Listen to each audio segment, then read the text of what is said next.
இருக்கிறவன் பக்கோடா சாப்பிடுவான் அப்படின்னு விளையாட்டா ஒரு பழமொழியை சொல்லுவாங்க.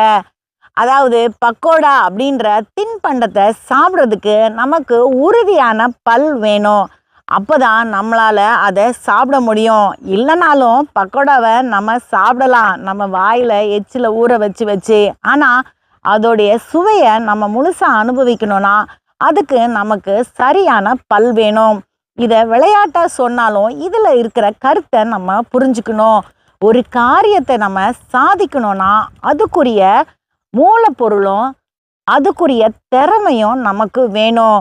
ஒருவேளை சில பொருட்கள் நமக்கு இல்லாமல் இருக்கலாம், அதனால காரியத்தை நம்ம சாதிக்க முடியாது அப்படின்னு நம்ம ஒதுங்கி நிற்கக்கூடாது.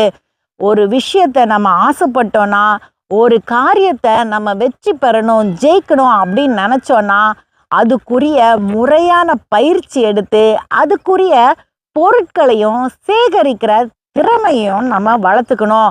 அப்படி நம்ம செஞ்சோன்னா நம்மளால் எதையும் சாதிக்க முடியும். பல்லு இருக்கிறவங்க மட்டும் இல்லை, நமக்கு திறமை இருந்ததுன்னா நிச்சயமாக நம்ம நினச்சதை சாதிக்க முடியும்.